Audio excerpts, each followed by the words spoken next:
Então, criançada, boa noite. Boa noite. É uma alegria sempre gigante estar aqui no Mensageiros, essa casa tão querida, né, com esses convites sempre tão amorosos, tão fraternos e uma responsabilidade também enorme, né? A gente falar em nome da nossa doutrina, falar em nome do Espiritismo, essa semente tão boa, né, na nossa humanidade, no nosso planeta. Então, com muita alegria que eu estou aqui, trazendo um abraço também enorme dos trabalhadores do Maria de Nazaré. E a gente tem essa parceria amorosa e fraterna, né, já há muito tempo. E fiquei muito feliz que na última vez que eu pude estar aqui, reencontrei o nosso irmão Aguiar, que hoje não pôde estar, né? E hoje, assim, muito bom ver os rostinhos queridos de sempre, os olhares amorosos de vocês. E especialmente eu vou pedir a licença a vocês hoje, que meu coração ficou mais feliz ainda reencontrar minha amiga, irmãzinha Carol, minha Caroline amada, que já enxugou algumas lágrimas minhas, né? Já teve paciência bastante em momentos difíceis da minha vida. Me ajudou muito, a pessoa que eu tenho um carinho muito grande. Bom te ver, minha querida. Pra gente bater um papinho essa noite, vamos... nosso irmão perguntou se tinha tema, né? Eu disse, vamos lá, então vamos botar aqui. Será que é possível amar os nossos inimigos? Quem a gente considera que não gosta da gente, ou como o mestre nos falou, né? Nosso mestre Jesus nos disse lá no Evangelho segundo o Espiritismo, no capítulo 17, em que ele nos alerta, é um convite até um tanto estranho, meio esquisito, à primeira vista, que o mestre nos diz, amai os vossos inimigos, fazei o bem aos que vos odeiam, olha que odiar é forte, né? E orai pelo que vos perseguem e caluniam. Olha, inicialmente a gente pode até pensar, será que o mestre tinha surtado quando ele falou isso? Será que ele tinha pirado quando ele falou isso pra gente? Mas não. O mestre Jesus, ele estava muito consciente das nossas capacidades, das nossas possibilidades de realizar isso. Ele sabia ainda da nossa pequenez espiritual quando nos disse isso. Mas o que o mestre está nos dando aqui? Ele está nos dando uma lição medicamentosa, até a gente pode dizer isso, para a gente ter saúde física, espiritual, mental e emocional. Porque como é que a gente vai querer ter saúde, ter alegria, ter leveza de pensamento, tá bem, quando a gente só quer o mal de algumas pessoas, a gente só deseja o mal para algumas pessoas? Impossível a gente ter saúde, gente. Impossível. A gente pode até se enganar que tem saúde e contar com a indústria farmacêutica, que às vezes pode nos ajudar nessa ilusão. Mas aquela saúde, aquela alegria que a gente poderia ter, que o mestre nos convida a ter quando a gente busca amar os inimigos, ter paciência, que nem na leitura que a Carol fez, é um convite / alerta para todos nós. Mas será que é possível? Impossível não é, senão o mestre não teria nos pedido isso. Mas da onde que começa, né, essa visão, essa ideia da gente ter inimigos? Talvez pessoas que não concordem com as nossas ideias políticas, com as nossas ideias de família, com as nossas ideias religiosas, com as nossas ideias de comunidade, pessoas que não pensam como nós, né? E agora a gente vivendo aí esse período eleitoral, É um convite para a gente respirar fundo, não é não, Carolzinha? Né? Respirar fundo e dizer, tenho que conseguir me relacionar com pessoas que não pensam como eu. Se não vejamos, crianças, quem é dentre nós, alguns, claro que ninguém aqui no Mensageiros faz isso, obviamente, nem lá no Maria de Nazaré, mas eu ouvi dizer que tem pessoas que já estão pensando assim, daqui a pouco é Natal. Já ouviram alguém falar isso? O tempo tá voando, daqui a pouco é Natal.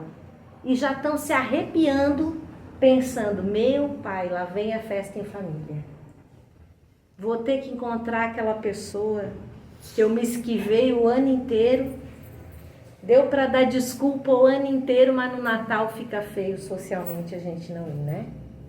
Então a gente diz, meu Deus, Senhor, me ajuda. Ou então a gente já está aqui pensando numa desculpa mirabolante para não encontrar aquela pessoa. E aí a gente precisa lembrar desse convite que o Mestre Jesus nos faz. Se ainda não dá para alegrar o coração pensando que a gente vai encontrar aquela pessoa, porque Jesus também não nos pediu nada impossível. Ele sabedor de como nós somos ainda dentro do planeta Terra, e que não tem aqui nenhum anjo, nem espírito perfeito ainda, né? Ele não está dizendo aqui pra gente, olha, convida aquela pessoa que você sabe que não gosta de você para ir almoçar na sua casa no próximo domingo, né? Ou então convida no seu aniversário aquela pessoa que falou mal de você o ano inteiro, você vai se sentir super bem. Jesus não está pedindo isso pra gente. Porque é humanamente impossível até a gente confiar plenamente em alguém em que a gente tem algumas restrições ou sérias restrições. Mas o Mestre está nos pedindo para a gente ao menos tentar tolerar essas pessoas. Está nos pedindo que a gente procure não enviar um pensamento ruim, negativo, assim como a gente não quer receber esses pensamentos ruins. Porque às vezes para alguém a pessoa chata é a gente mesmo, né? Só que a gente não se dá conta. A maioria de nós a gente se acha muito legal, não é? Ou tô enganada? Alguém fez uma carinha assim, né? Então talvez já seja consciente. Opa, não sou tão legal assim, né? Um dia lá na nossa casa, até brinquei ali com a nossa irmã, mas assim, um dia lá na nossa casa a gente estava num grupo de estudos, só contar um caos aqui rapidinho. E a gente estava numa dinâmica no estudo. E uma das propostas da dinâmica era a gente escrever num papelzinho algo que a gente sentisse, ou um adjetivo que a gente pudesse dar para aquela pessoa que era sorteada para a gente. E tá, sorteio um nome, sorteia outro e tal. Quando sorteou meu nome, opa, vou ver o que vem, né? Eu já, toda boba, né, achando que vinha, né? Simpática, amorosa, sorridente. E veio assim, chata. Gente, que decepção. Eu acho que eu fiquei magoada por semanas, tentando entender assim, por que chata? Sabe? E aí eu comecei a pensar, não, eu faço muita coisa realmente que eu sou chata mesmo. E porque a pessoa foi sincera, eu fiquei pessoalmente assim, arrasada, né? E aí eu digo, por que isso, né? É o nosso orgulho, é a nossa vaidade, né? Então a gente precisa entender que a gente precisa construir virtudes dentro de nós para conseguir amar os nossos inimigos. E olha que às vezes não precisa nem ser aquele inimigo ferrenho e tal. Basta uma chateaçãozinha, né? Marido incomodou um pouquinho mais na semana, a esposa foi meio metódica, meio sistemática, o filho tirou um pouquinho da paciência, pronto. Né? Alguns dizem, é o meu karma. Essa pessoa é o meu karma. E aí a gente distorce, né?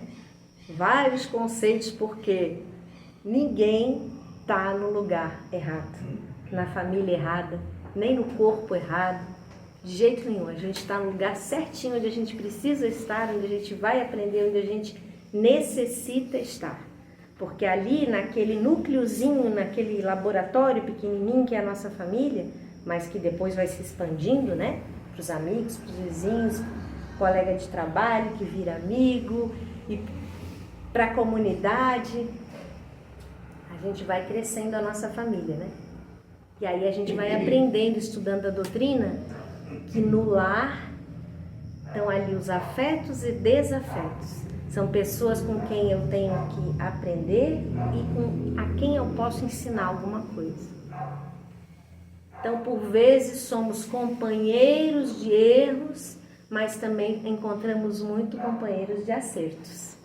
Né? Graças a Deus, a espiritualidade amiga faz essa teia muito bem trançada, né, de pessoas que podem nos auxiliar.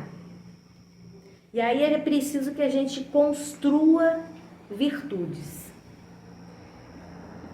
E lá, numa das obras básicas da nossa doutrina, no Livro dos Espíritos, que é um livro que tem 1019 perguntas e respostas, né, como a gente já sabe, sobre tudo que tem nesse mundão de meu Deus tem ali. Né? Que não tem nada na doutrina espírita que não tenha uma explicação, uma resposta, desde que a gente queira procurar, obviamente. Né? Tá tudo ali. E na pergunta, na questão 893, o espírito de verdade, que hoje a gente já entende que não é o espírito, né? É uma pleiade de espíritos que tomou esse nome espírito de verdade até numa prova de humildade, porque a ideia não era glorificar ninguém, mas trazer uma doutrina, trazer informações para o mundo. Foi feita uma pergunta por Kardec, Allan Kardec, nosso codificador da doutrina, e a equipe de médiuns que trabalhava com ele na codificação. Foi feita essa pergunta: qual a mais meritória de todas as virtudes? Só vou ler rapidinho para a gente ver aqui que pérola maravilhosa. Toda virtude tem seu mérito próprio, porque todas indicam progresso na senda do bem. Há virtude sempre que há resistência voluntária ao arrastamento dos maus pendores. A sublimidade da virtude, porém, está no sacrifício do interesse pessoal pelo bem do próximo, sem pensamento oculto. A mais meritória é a que assenta na mais desinteressada caridade. Penso eu que cada frase dessa daria um seminário ou uma boa palestra, cada frase dessa, porque é de uma beleza, né, de um ensinamento gigante. Sempre que a gente conseguir frear, segurar os nossos maus pendores, as nossas más tendências, ali já está o nascedor, a sementinha de uma virtude. Kardec já disse para a gente, nas obras básicas, que os espíritas vão ser reconhecidos, primeiro, por muitos se amarem. Olha a responsabilidade gigante, né? Gigante. Porque quando a gente tem atitudes bacanas na vida, não é incomum alguém chegar e dizer assim pra gente: sabia que tu era espírita? Olha a responsabilidade que a gente carrega quando a gente diz que é espírita. Porque as pessoas já esperam da gente atitudes de temperança, de compaixão, de amor, de fraternidade, né? Não que nas outras religiões irmãs não tenha isso, de jeito nenhum. Mas o espiritismo, as pessoas ligam muito, né, ao que é verdadeiramente, que é uma proposta de transformação moral, pessoal e intransferível para nós. Então, quando as pessoas veem que a gente deu uma melhoradinha na vida, né, Carolzinha? Aí eu chego assim: sabia que tu era espírita. Olha, a responsabilidade nos ombros é gigantesca. Kardec continua nos dizendo que os espíritas vão ser reconhecidos por muitos se amarem e por tentarem domar as suas más inclinações.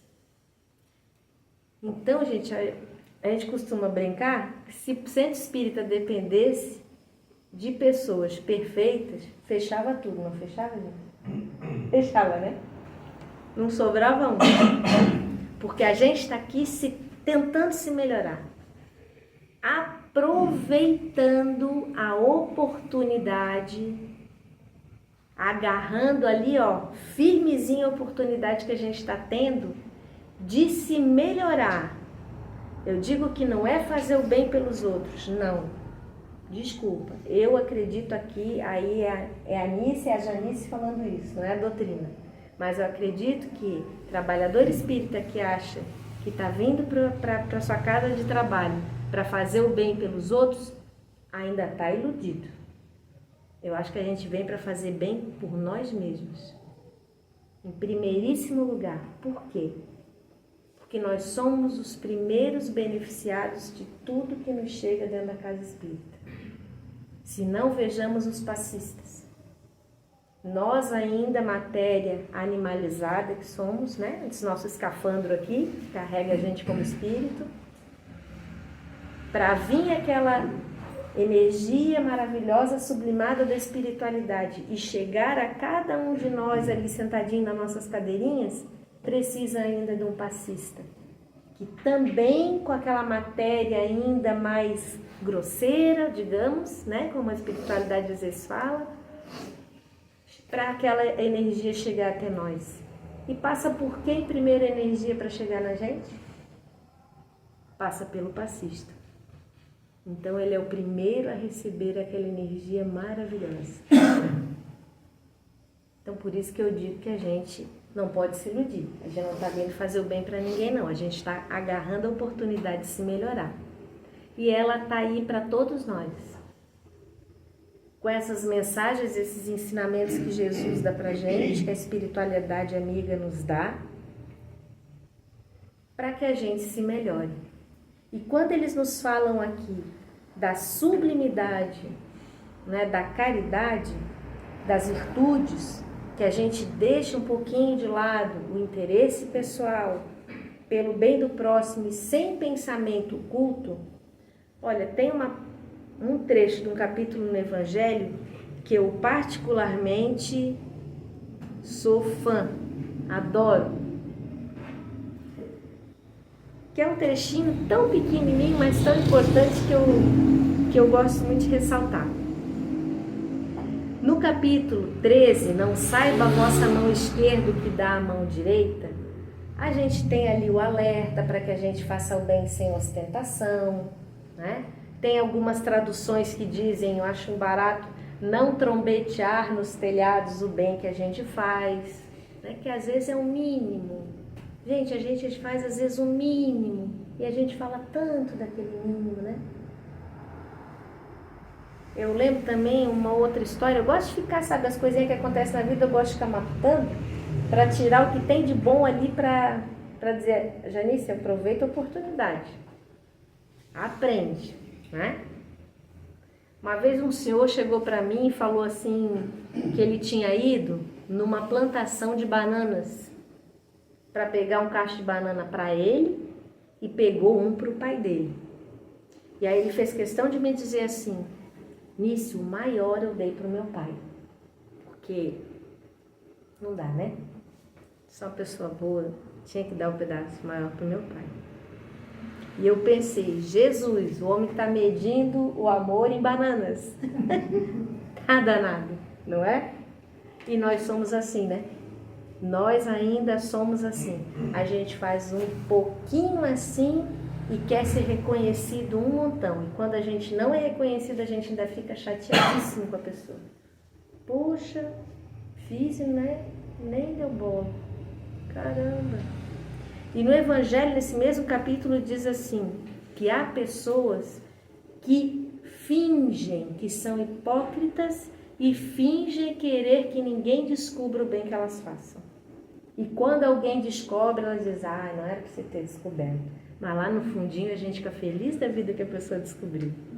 E no Evangelho diz, mas não deixe nenhuma pontinha do dedo aparecer. Gente, isso é maravilhoso.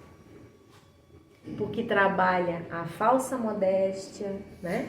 A falsa humildade que a gente ainda carrega dentro de nós, sabe?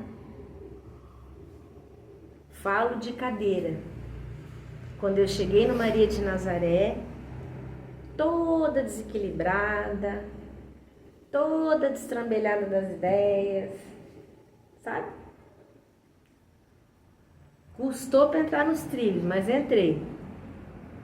Contando com a medicina da terra, contando com a ajuda espiritual, comecei a estudar na casa. Depois o seu Nildo Leite, queridíssimo, fundador da nossa casa, junto com a companheira dele, Dona Terezinha Leite, convidou a mim, meu esposo, meus pais para a gente começar a estudar, trabalhar na casa, e assim o fizemos.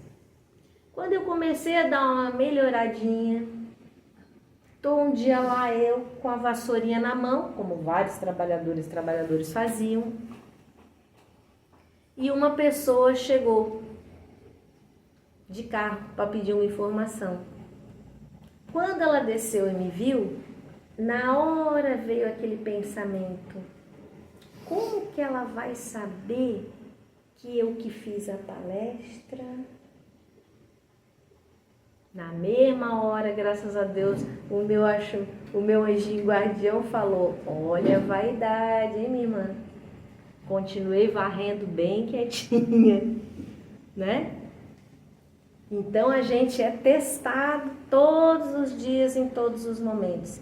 E graças a Deus que quando a gente tem já um pouquinho de conhecimento da doutrina, que a gente para e pensa assim: opa, pisei na bola. Preciso fazer o que Santo Agostinho fala pra gente fazer aqui no Evangelho segundo o Espiritismo, fazer aquela análise diária, aquela análise profunda e sincera de como é que foi o nosso dia. Assim que a gente deita a cabeça no travesseiro para não dar sono. Eu fui útil para alguém hoje? Eu fui justo nas decisões que eu tomei? Eu julguei as pessoas?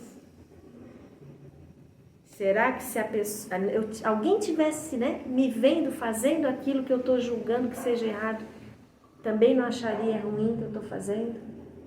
Fazer essa análise para amanhã a gente estar melhor, né? Porque a gente precisa se melhorar. Não adianta a gente estar batendo ponto toda semana na nossa casa espírita e não se melhorar um pouquinho pelo menos, gente. É um esforço que a gente precisa fazer, sabe? Assim como a gente tem o esforço no nosso trabalho profissional para botar o pão na mesa, para pagar os boletos, como diz o povo, né? Por que a gente não tem esse mesmo empenho, esse mesmo esforço para a gente se melhorar? Ah, não dá ainda para fazer o estudo porque, não dá, tô trabalhando muito, juntando dinheiro para o casamento do meu filho. Minha filha agora entrou na universidade, estou terminando uma obrinha, um puxadinho que eu estou fazendo lá em casa. Já repararam que a gente sempre tem desculpa para se melhorar espiritualmente? Sempre a gente tem uma desculpa. E para o material a gente está lá, firme e forte. Precisar trabalhar 10 horas a gente trabalha, 12 horas a gente trabalha, 14 horas a gente trabalha, mas a meia hora da palestrinha é aquela meia hora que, olha, não dá. Não dá. Né? E seja em qualquer lugar, né, gente? É a 1 hora na missa, é onde for, no terreiro, na assembleia, onde quer que a gente vá. Mas a gente precisa procurar esse caminho para começar a ver um pouquinho o bem nos outros, né? O bem que a gente também quer que vejam na gente e que Jesus também viu em todas as pessoas que o caluniaram, que o perseguiram. Sempre teve toda a paciência, todo o carinho com a gente, mesmo sabendo de todas as nossas imperfeições. E aí a gente recorre de novo ao Livro dos Espíritos, lá na saúde, lá na questão 886, em que é perguntado o que é a caridade. E aí vem três rotas muito seguras e sérias para a gente. Benevolência para com todos, indulgência para as imperfeições dos outros e perdão das ofensas. Olha lá, benevolência para com todos, é a boa vontade para com todos. Não é só a gente ser amigo de quem vai votar no mesmo candidato que eu, ou do cara que torce pelo mesmo time que eu, gosta do mesmo tipo de música, não. É com todos. Respira fundo e vai. E tenta ser bom. Indulgência ou perdão para com as imperfeições dos outros. Gente, perfeitos ainda não somos, né? A gente está a caminho da perfeição, mas a perfeição é o destino de todos nós. Lá na escala espírita, né? na nossa caminhada, na nossa evolução como espíritas que a gente estuda na doutrina espírita, a gente vê que a gente ainda precisa caminhar um pouquinho. Ah, mas eu não vou demorar para ser como Jesus. Claro que nós vamos demorar para ser como Jesus, né? Ele próprio já fez a sua caminhada para chegar aonde chegou, que é o nosso modelo maior que a gente pode aspirar aqui na Terra, é Jesus. Só que ele também teve a caminhada dele, né? Mas a gente tem como fazer para se melhorar. Só da gente parar e pensar assim, poxa, tal coisa que eu fiz não foi legal, próxima vez eu não vou fazer isso de novo. Já é alguma coisa, gente, já é um progresso. Tenho certeza que todo mundo aqui, todos nós que estamos aqui, a gente olhar para trás, a gente vai ver que a gente está um pouquinho melhor no dia de hoje do que a gente já foi. E todos nós, né? Todos nós, a gente tem por vezes ali a nossa lágrimazinha secreta, as nossas dores, as nossas dificuldades, mas como a gente sabe que a gente está no mundo de provas e expiações ainda, que esse mundo está caminhando para o mundo de regeneração, mas graças a quê? A ação da espiritualidade que está fazendo mágica? Não. Graças à nossa mudança. Graças a cada um de nós que está se tornando um ser humano melhor, que o planeta está chegando a um planeta de regeneração. Vai ser já um mundo, esse mundo regenerado, que a gente sabe que a gente está caminhando para ele, vai ser um mundo perfeito? Ainda não. Mas vai ser um mundo com muito mais amor, muito mais fraternidade e quem sabe, né, gente? Um mundo onde a gente possa amar os nossos inimigos. Crianças queridas do Mensageiro, muito obrigado pelos olhares de simpatia, de carinho de vocês. Obrigado pela confiança da casa em me convidar, né, para a gente falar um pouquinho sobre a doutrina espírita.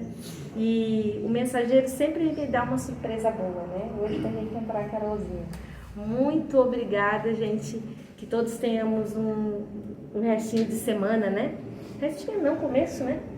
Começo, gente. Tô que nem o povo que diz Natal já tá aí. Olha aí, né? Tomara que eu não esteja me coçando pensando na festa de família. Ô, Senhor, me ajude. Então é isso, criançada. Boa semana para nós, tá? Muito obrigada. E se Deus quiser, até uma próxima vez, se assim eu merecer. Obrigada.